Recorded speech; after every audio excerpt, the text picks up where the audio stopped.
Good morning, students. Welcome to next lecture. As you know, we have started chapter number 3, human reproduction. हमने कुछ topics इसके discuss कर लिए थे. Now in the today lecture we are going to discuss about the formation of egg in the female body. तो हमने जो last lecture में टॉपिक स्टार्ट किया था वो था gametogenesis, the process of formation of gamete in the human male and female. The process of formation of gamete is known as a gametogenesis. तो दो तरह के गैमीट्स होते हैं, मेल में स्पर्म्स और फीमेल में ओवम. तो स्पर्म की फॉर्मेशन हम पढ़ चुके थे. उसके बाद नेक्स्ट जो आज हम लेक्चर में स्टार्ट करने जा रहे हैं, इस लेक्चर में हम पढ़ेंगे the process of formation of mature female gamete, that is known as a ovum और एग. जो मेच्योर फीमेल गैमीट है उसका नाम है ओवम और एग, और उसकी बनने के प्रोसेस को oogenesis कहते हैं. oogenesis और स्पर्मेटोजेनेसिस में बहुत सारे डिफरेंस है. हमने पढ़ा था कि स्पर्मेटोजेनेसिस जो है वो स्टार्ट होती है या स्पर्म फॉर्मेशन स्टार्ट होती है जब मेल जो है वो प्यूबर्टी स्टेज में पहुंचता है 10 से 14 साल के बीच में. देन मेल में जो स्पर्मेटोजेनेसिस या स्पर्म फॉर्मेशन स्टार्ट होती है वो 10 से 14 नहीं है, सॉरी, वो 12 से 16 साल है. तो ये करेक्शन आपने कर लेनी है कि मेल में जो प्यूबर्टी स्टेज आती है वो 12 से 16 साल में आती है, ना कि 10 से 14 में आती है. 10 से 14 साल में जो प्यूबर्टी स्टेज होती है वो गर्ल्स की होती है. सो 12 से 14 साल में जब मेल पहुँचता है तो उसके बॉडी में स्पर्म बनना शुरू हो जाते हैं, वो सेक्शुअली मैच्योर हो जाता है, प्यूबर्टी स्टेज में आ जाता है. तो फर्स्ट टाइम जो स्पर्म जो है वो प्यूबर्टी स्टेज में सेक्शुअली मैच्योर होने के बाद मेल की बॉडी में बनते हैं. लेकिन फीमेल की बॉडी में जो एग फॉर्मेशन है, जब वो अभी मदर के फीटस में ही होती है गर्ल, या वो फीटस फॉर्म में होती है फीमेल, तो तभी उसकी बॉडी में जो है वो एग फॉर्मेशन स्टार्ट हो चुकी होती है. सो oogenesis जो है वो एम्ब्रियोनिक स्टेज में है, जब फीटस अभी एम्ब्रियो की फॉर्म में मदर की बॉडी में बॉम में है या मदर के यूट्रस के अंदर है, तभी उसकी ओवरी के अंदर जो है वो oogenesis स्टार्ट हो चुकी होती है. और कहाँ तक हुई होती है, वो कंप्लीट नहीं हुई होती है, स्टार्ट हो चुकी होती है. क्या होता है उसमें कि जो फीमेल फीटस है उसकी जो ओवरी होगी उसके अंदर बहुत सारे जो मदर सेल हैं, मिलियन गैमीट मदर सेल, जिनको oogonia सेल हैं, वो बन चुके होते हैं. मदर oogonia या मदर सेल वो होते हैं जो बाद में चल के जो है बाद में मेच्योर या डिवाइड करके क्या बनाएंगे, एक मेच्योर ओवम बनाएंगे.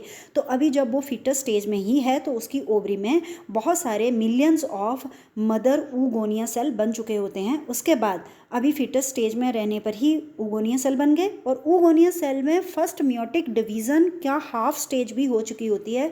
और फर्स्ट मियोटिक डिवीज़न कहाँ तक हुई होती है, प्रोफेज 1 तक. प्रोफेज 1 तक oogonia जो है वो फर्स्ट मियोसिस कर चुके होते हैं, और उसके बाद प्रोफेज 1 के बाद वो जो oogenesis है या फिर जो एग फॉर्मेशन है वो मियोसिस 1 की प्रोफेज 1 में रुक जाती है. उसके बाद की जो प्रोसेस है मियोसिस 1 का कंप्लीट होना और मियोसिस 2 का होना, वो कब होगा, जब वो फीमेल बर्थ लेगी, फिर वो प्यूबर्टी एज में पहुंचेगी, 10 से 14 साल की होगी, उसकी मेंस्ट्रुएशन साइकिल स्टार्ट होगी, सेक्शुअली मैच्योर होगी, तब जाके वो प्रोफेज 1 कंप्लीट होगी और जो है वो एक कंप्लीट एग बनने की प्रोसेस आगे चलेगी. तो जब वो एम्ब्रियोनिक स्टेज में थी तो उसकी बॉडी की उसके उस फीमेल के फीटस की ओवरी के अंदर फीमेल बहुत सारे oogonia, million of oogonia cell बन गए. oogonia सेल फिर मियोसिस भी स्टार्ट कर दी उन्होंने, अभी एम्ब्रियोनिक स्टेज में ही मियोसिस भी शुरू कर दी उन्होंने, और मियोसिस की प्रोफेज 1 भी कर ली उन्होंने, और प्रोफेज 1 के बाद वो मियोसिस रुक गई. अब वो ऐसे ही पड़े रहेंगे उस फीमेल की बॉडी में जब तक वो 10 से 14 साल की नहीं हो जाती है. ये सेल जो है वो प्रोफेज 1 में टेम्परेरी अरेस्ट हो जाएंगे, और उन सेल का जो मियोसिस 1 की प्रोफेज 1 में अरेस्ट हो चुके हैं या रुक चुके हैं वहाँ तक oogonia सेल, उनको प्राइमरी oocyte कहा जाएगा. अब इनको oogonia नहीं कहा जाएगा, प्राइमरी oocyte कहा जाएगा. प्राइमरी oocyte जो है उसके बाद धीरे धीरे उनके चारों ओर जो है वो ग्रैनुलोसा सेल की लेयर बन जाएगी और वो कन्वर्ट हो जाएंगे प्राइमरी फॉलिकल में. जब फीमेल का बर्थ होता है और बर्थ से लेके प्यूबर्टी तक जो उसकी बॉडी में प्राइमरी फॉलिकल थे वो कई मिलियन होते हैं, लेकिन जब तक वो प्यूबर्टी स्टेज तक पहुंचती है तो तब तक उसकी बॉडी में 60 से 80 हज़ार ही बचते हैं, are left in each ovary. हर एक ओवरी में 60 से 80 हज़ार, एक ओवरी में भी 60 से 80 हज़ार, 60 to 80,000, और दूसरी ओवरी में भी 60 to 80,000. Primary follicle are left in each ovary. इसके बने कितने थे, मिलियंस बने थे. हमने स्टार्टिंग में पढ़ा कि oogonia जब फीटस फॉर्म में थी तो उसकी ओवरी में मिलियन ऑफ oogonia बने. Million of oogonia is converted into million of primary oocyte. Million of primary oocyte are converted into million of primary follicle. लेकिन जब उसका बर्थ हो गया और बर्थ से प्यूबर्टी तक पहुँचते पहुँचते उसकी बॉडी में हर एक ओवरी में सर्वाइव कितने की है, 60 से 80 हज़ार। सो आपने ये याद रखना है कि जो उसकी बॉडी में जब वो फीटस स्टेज में थी तो जो उसमें बॉडी में oogenesis स्टार्ट हुई वो सेल थे oogonia। फिर oogonia में मियोसिस 1 जो है वो प्रोफेज 1 तक हुई और उसके बाद वो रुक गई, तो उससे oogonia से क्या बन गए, प्राइमरी oocyte। फिर प्राइमरी oocyte जो थे उनके चारों ओर स्पेशल सेल की लेयर बन गई जिनको कहा गया ग्रैनुलोसा सेल। तो primary follicle plus granulosa cell जो सेल बना उसको कहते हैं primary oocyte plus granulosa cell की उसके चारों ओर जो लेयर बनी उसको कहा गया प्राइमरी फॉलिकल। तो ये तीनों टर्म्स आपको क्लियर होनी चाहिए, oogonia, primary oocyte and primary follicle. जो जब वो प्यूबर्टी स्टेज में पहुंची और सेक्सुअली मैच्योर हुई तो उसकी हर एक ओवरी में 60 से 80 हज़ार प्राइमरी फॉलिकल थी। फिर उसके बाद क्या होगा, जब वो प्राइमरी फॉलिकल मैच्योर हो जाएंगी, वो प्यूबर्टी स्टेज में आ गई, अब उसकी मेंस्ट्रुएशन साइकिल स्टार्ट हो चुकी है, वो सेक्सुअली मैच्योर हो चुकी है, तो प्राइमरी फॉलिकल अब किस में कन्वर्ट हो जाएंगी, सेकेंडरी फॉलिकल में। सेकेंडरी फॉलिकल जब प्राइमरी फॉलिकल से सेकेंडरी फॉलिकल बनेगी तो उसके चारों ओर और नई लेयर्स बन जाएंगी। कुछ एक नई लेयर्स बनेगी ग्रैनुलोसा सेल की, कुछ एक नई लेयर्स नए सेल की लेयर बनेगी जिनको कहेंगे थीका। फिर सेकेंडरी फॉलिकल किस में कन्वर्ट हो जाएगी मैच्योर होने के बाद, टर्शरी फॉलिकल में। और जब वो टर्शरी फॉलिकल में कन्वर्ट होगी तो उसके अंदर एक खाली कैविटी बन जाएगी जिसके अंदर फ्लूइड भर जाएगा, जिसको कहेंगे एंट्रम कैविटी। एंट्रम कैविटी जो है उसके अंदर फ्लूइड भरा रहता है जिससे उस डेवलपिंग एग को न्यूट्रिशन मिलता रहता है। फिर उसके चारों ओर जो टर्शरी फॉलिकल के चारों ओर जो थीका लेयर्स थी वो दो में डिवाइडेड हो जाएंगी, external theca layer and internal theca layer. Then primary oocyte जो है जो अभी टर्शरी फॉलिकल के अंदर बंद है वो भी साइज में बढ़ना शुरू कर देगा और फर्स्ट मियोटिक डिवीजन को अब जाके कंप्लीट करेगा जब वो प्राइमरी फॉलिकल जो है वो टर्शरी फॉलिकल तक पहुंच चुकी है बड़ी हो गई। अब उसमें जो अंदर एग बंद है जो मियोसिस 1 में अरेस्ट हो गया था या रुक गया था मियोसिस 1 की प्रोफेज 1 में, वो मियोसिस 1 कंप्लीट कर लेगा और मियोसिस 1 कंप्लीट करने के बाद उस एक एग जो अंदर है उसके दो सेल बन जाएंगे। एक बड़ा सेल बनेगा जिसको कहेंगे सेकेंडरी oocyte और एक छोटा सेल बनेगा जिसको कहेंगे फर्स्ट पोलर बॉडी। जो सेकेंडरी oocyte है वो सारा का सारा जो मैक्सिमम साइटोप्लाज्म और चीज़ें हैं वो सारी की सारी उसके पास चली जाएंगी क्योंकि बाद में वो एग बनेगा। और जो फर्स्ट पोलर बॉडी है वो एक छोटा सा सेल बनेगा जो बाद में यही माना गया है कि डीजनरेट हो जाता है, उसका कोई इंपॉर्टेंट रोल अभी तक नहीं देखा गया है। टर्शरी फॉलिकल में फिर और चेंजेस होंगे, और बड़ा होगा और नए सेल्स ऐड होंगे और नई लेयर्स ऐड होंगी और वो चेंज हो जाएगी मेच्योर ग्राफिकन फॉलिकल में। एक मेच्योर ग्राफिकन फॉलिकल बन जाएगी तो अब जाके वो एग जो है वो एक मेच्योर ग्राफिकन फॉलिकल के अंदर रेडी हो गया है, जो जिसको हम कह जा रहे हैं सेकेंडरी oocyte। लेकिन जो एग है जिसको अभी एग नहीं कह सकते, अभी उसका नाम है सेकेंडरी oocyte। सेकेंडरी oocyte के चारों ओर एक प्रोटेक्टिव लेयर बनेगी दैट इज अ जोना प्लूडिका जो उसको कवर कर रही होगी, जो उसको जो है वो प्रोटेक्ट कर रही होगी। जो ग्राफिकन फॉलिकल है अब उसके अंदर सेकेंडरी oocyte जिसके अंदर जोना प्लूडिका बन चुकी है, अब वो सेकेंडरी oocyte रेडी है ग्राफिकन फॉलिकल से रिलीज होने के लिए। The process of release of secondary oocyte और सेकेंडरी oocyte को हम क्या कह सकते हैं, ovum from the ovary is known as a ovulation. तो इस प्रोसेस को हम क्या कहते हैं, ओवुलेशन कहते हैं। तो डायग्रामेटिकली अगर देखें तो यहाँ से आपको इस ग्राफ से ज़्यादा क्लियर होगा। oogonia कब बन गए फीमेल के ओवरी में, जब वो फीटस फॉर्म में थी, मिलियंस ऑफ बन गए, उनमें हुई माइटोसिस के बाद मिलियन ऑफ oogonia ने मिलियन ऑफ क्या बना दिए, प्राइमरी oocyte। फिर प्राइमरी oocyte में क्या हुई, first meiotic division and that completed prior to ovulation. वो कंप्लीट कब हुई, दैट इज़ अ ओवुलेशन से पहले। सो oogonia में माइटोसिस हुई और प्राइमरी oocyte बनी और प्राइमरी oocyte में मियोसिस 1 प्रोफेज 1 में ही रुक गई। जब प्राइमरी oocyte बना तो उसमें मियोसिस 1 शुरू हो गई क्योंकि उसने क्या बना देनी थी, प्राइमरी फॉलिकल बनानी। तो यहाँ मेंशन नहीं किया हुआ है, प्राइमरी oocyte से बनेगी प्राइमरी फॉलिकल बनेगी जो मियोसिस 1 की प्रोफेज 1 में रुक गई है। उसके बाद जब वो फीमेल प्यूबर्टी स्टेज में पहुंची तो वो प्राइमरी फॉलिकल किस में चेंज हो गई, सेकेंडरी फॉलिकल में, और प्राइमरी oocyte जो उसके अंदर एग बन रहा था वो बदल गया सेकेंडरी oocyte में और उसमें मियोसिस 1 कंप्लीट हो गई। So when primary oocyte is changed into the secondary oocyte, the first meiosis division will complete, and when primary follicle is changed into the secondary follicle and tertiary follicle तब जाके meiosis 1 complete होती है, जैसे कि हम पहले theory में पढ़ चुके। फिर secondary oocyte का नाम क्या बन जाएगा, ओवम। अभी ये एक मेच्योर एग है, इसमें अभी जो है वो सेकेंड मियोसिस होनी बाकी है, मियोसिस 2 होनी बाकी है, अभी मियोसिस 1 ही हुई है। लेकिन इसी फॉर्म में मियोसिस 1 होने के बाद ही ये ओवरी से रिलीज हो जाता है और उसको कहते हैं दैट इज़ अ ओवुलेशन। तो अगर आप दूसरी तरफ डायग्राम में देखें तो फीटल लाइफ में क्या हुआ, oogonia थे, माइटोसिस हुई, माइटोसिस से बहुत सारे oogonia से बहुत सारे प्राइमरी oocyte बने, प्राइमरी oocyte में मियोसिस 1 हुई लेकिन वो रुक गई। रुकने के बाद कब तक रुकी रही, प्यूबर्टी तक वो रुकी ही रही, वो प्राइमरी oocyte या प्राइमरी फॉलिकल की फॉर्म में ही रहा। फिर जब वो प्यूबर्टी स्टेज में पहुंची तो उसमें मियोसिस 1 कंप्लीट हो गई और एक क्या बन गया, सेकेंडरी oocyte, और दूसरी तरफ क्या बनी, फर्स्ट पोलर बॉडी, जो बॉडी डीजनरेट हो जाएगी। फिर वो सेकेंडरी oocyte जो वो रिलीज हो गया in the form of the ovum. फिर वो ओवम जो है वो फीमेल की बॉडी में अगर उसमें फर्टिलाइजेशन हो जाती है तो वो मियोसिस 2 कंप्लीट कर लेगा। अगर उसमें फर्टिलाइजेशन नहीं हुई तो वो इसी स्टेज में सेकेंडरी oocyte या ओवम की फॉर्म में बिना मियोसिस 2 कंप्लीट किए ही मेंस्ट्रुअल फ्लो के साथ जो है वो उसकी डेथ हो जाएगी और मेंस्ट्रुअल फ्लो के साथ वो बॉडी से रिलीज हो जाएगा। So first meiosis, second meiosis तब होगी जब स्पर्म आके उसके अंदर एंटर होगा, तब उसको एक सिग्नल मिलेगा और वो मियोसिस 2 कंप्लीट करेगा। और अगर फर्टिलाइजेशन नहीं हुई, स्पर्म नहीं आया, तो वो मियोसिस 1 कंप्लीट करने के बाद जैसा है वो ओवम की फॉर्म में, इसी फॉर्म में बॉडी से रिलीज़ हो जाएगा। अब हम अगर जो हमने ये सारी चीज़ें प्राइमरी फॉलिकल सेकेंडरी फॉलिकल के बारे में पढ़ा उसकी डिटेल डायग्राम देखें तो आप ये टीएस ऑफ ओवरी में देख रहे हैं, ये डायग्राम पहले भी देख चुके हैं। ये बनी प्राइमरी फॉलिकल। प्राइमरी फॉलिकल किससे बनी, आप ये जर्मिनल एपिथेलियम देख रहे हैं, जो सबसे बाहर वाली ओवरी की लेयर है, सिंगल लेयर बना रखी है इन्होंने रेड कलर की, वो है oogonia या प्राइमरी जर्म सेल या मदर जर्मिनल सेल्स, इनसे बने oogonia। oogonia से फिर क्या बने, माइटोसिस से oogonia में माइटोसिस हुई और उससे क्या बने, प्राइमरी फॉलिकल।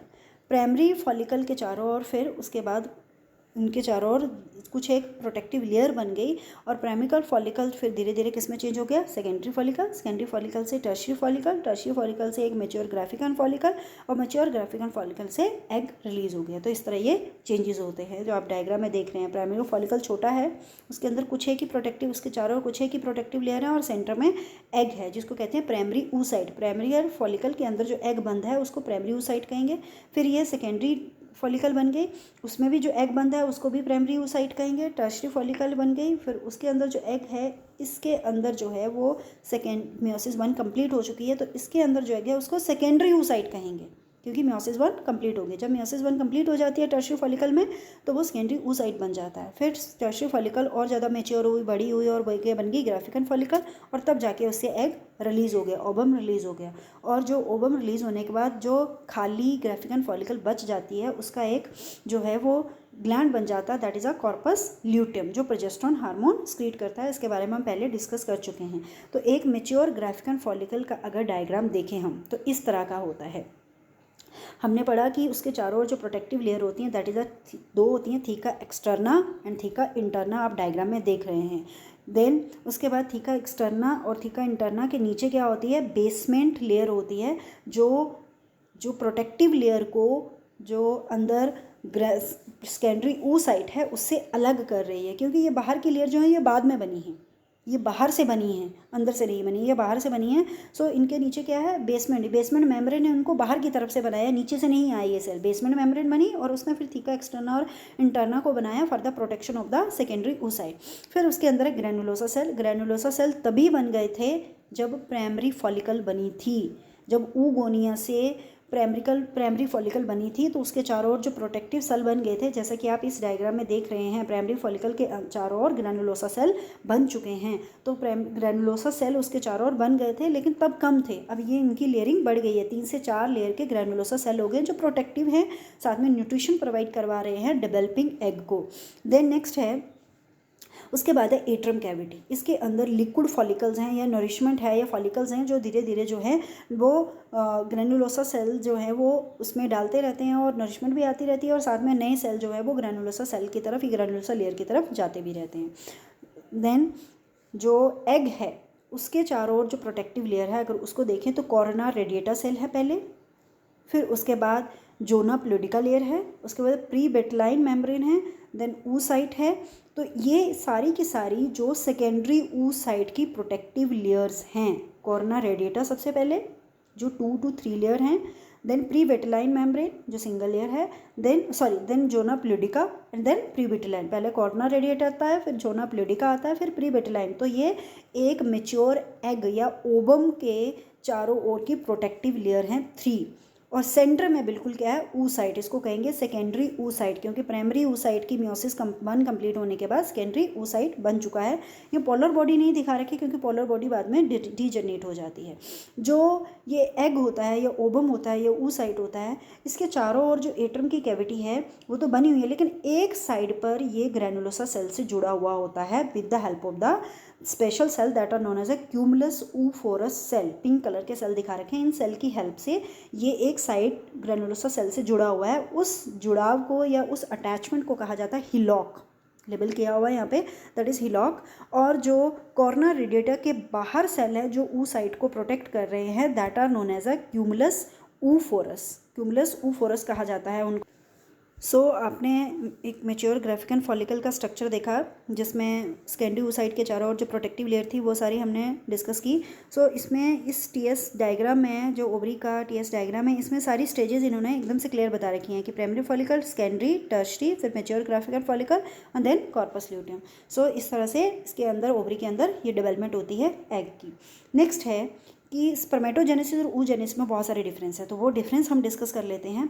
जो स्पर्मेटोजेनेसिस है वो टेस्टिस में होती है और जो oogenesis है वो ओवरीज में होती है। स्पर्मेटोजेनेसिस जो है उससे प्राइमरी स्पर्मेटोसाइट्स बनते हैं। oogenesis में oogonia जो है वो प्राइमरी oocyte बनाते हैं। जो स्पर्मेटोजेनेसिस है उसमें जो स्पर्मेटोजेनेसिस या स्पर्म फॉर्मेशन स्टार्ट होती है वो स्पर्मेटोगोनिया से स्टार्ट होती है। स्पर्मेटोगोनिया से बनते हैं प्राइमरी स्पर्मेटोसाइट। पहला सेल जो स्पर्मेटोगोनिया से बनता है वो प्राइमरी स्पर्मेटोसाइट है। और oogenesis में oogonia से स्टार्ट होती है और जो पहला सेल बनता है वो प्राइमरी oocyte है। तो ये भी एक डिफरेंस है इनमें कि फर्स्ट सेल कहाँ से स्टार्ट होती है और क्या पहला सेल बनता है। जो प्राइमरी स्पर्मेटोसाइट है फिर वो क्या बनाता है, 2 सेकेंडरी स्पर्मेटोसाइट। लेकिन oogenesis में क्या होता है, जो प्राइमरी oocyte है वो डिवाइड करके क्या बनाता है, एक सेकेंडरी oocyte और एक पोलर बॉडी। तो ये भी डिफरेंस है कि जो प्राइमरी स्पर्मेटोसाइट था उसने तो 2 सेकेंडरी स्पर्मेटोसाइट बनाए, लेकिन जो प्राइमरी oocyte था उसने एक सेकेंडरी oocyte और एक पोलर बॉडी बनाई। जो सेकेंडरी स्पर्मेटोसाइट है फिर वो डिवाइड करता है, म्योसिस 2 होती है और 2 स्पर्मेटिड्स बनाता है। लेकिन स्पर्मेटोसाइट जो सेकेंडरी oocyte है वो फिर डिवाइड करता है और एक बनाता है oocyte या एग और एक पोलर बॉडी। जो पोलर बॉडी फिर डिजनरेट हो जाएगी सेकेंडरी oocyte में। जब म्योसिस 2 होगी तो एक मैच्योर एग बनेगा और एक सेकेंडरी पोलर बॉडी बनेगी जो डिजनरेट हो जाएगी। जो स्पर्मेटोजेनेसिस प्रोसेस हो इसमें कोई पोलर बॉडी नहीं बनती है। जो oogenesis प्रोसेस है उसमें 2 बार पोलर बॉडी बनी, 2 पोलर बॉडी बनी। एक स्पर्मेटोजेनेसिस प्रोसेस में एक स्पर्मेटोगोनिया से 4 स्पर्म बने। oogenesis प्रोसेस में एक oogonia से लास्ट में एक ही ओबम बना, क्योंकि 2 पोलर बॉडी बनी, दोनों ही डिजनरेट होगी तो लास्ट में हमें जो रिजल्ट मिला वो एक मैच्योर एग मिला। स्पर्म जो है बहुत छोटे होते हैं, उनमें कोई यॉक नहीं होता और वो मोटाइल होते हैं। ओवा जो हैं वो बड़े होते हैं, उनमें यॉक होता है। यॉक मतलब जो न्यूट्रिटिव मटेरियल है उसको यॉक कहा जाता है, और ये नॉन मोटाइल होते हैं। तो ये स्पर्मेटोजेनेसिस और oogenesis में कुछ एक डिफरेंस है जो पेपर में बहुत बार पूछे जाते हैं। दूसरा, आप डायग्रामेटिकली भी यहाँ से कंपैरिजन करेंगे तो आपको ईजिली क्लियर हो जाएगा कि स्पर्मेटोजेनेसिस और oogenesis में क्या डिफरेंस है। देखो यहाँ पोलर बॉडी बन रही है oogenesis में, इसमें नहीं बन रही है। इसमें म्योसिस जो है वो प्राइमरी स्पर्मेटोसाइट में हो रही है और लास्ट में हमें 4 स्पर्मेटिड या स्पर्मेटोजोआ मिल जा रहे हैं। लेकिन इसमें म्योसिस जो हो रही है प्राइमरी oocyte में, उसके बाद हमें लास्ट में एक ही मैच्योर ओवम मिलेगा क्योंकि 2 पोलर बॉडी बाद में डिजनरेट हो जाएंगी। तो ये फीमेल की बॉडी में oogenesis कैसे होती है और कौन कौन सी उसमें स्टेजेस आती हैं ये हमने यहाँ पे पढ़ा। आपने ये ज़रूर याद रखना है कि प्राइमरी oogonia क्या होते हैं, प्राइमरी oocyte क्या होते हैं, primary follicle, secondary follicle, then tertiary follicle and then mature Graafian follicle. इन स्टेजेस से होके निकलता है तब जाके एक एग जो है वो ओवरी से रिलीज़ होता है। और जब वो रिलीज़ हुआ होता है अभी भी वो म्योसिस 1 कंप्लीट करने के बाद रिलीज़ हुआ होता है। म्योसिस 2 अभी नहीं हुई होती है। म्योसिस 2 तब होगी जब स्पर्म की फर्टिलाइजेशन होगी। तो ये आपने जो है वो थ्योरी अच्छे से पढ़नी है और इसको अच्छे से इसके नोट्स भी बनाने हैं। तो this is all for today.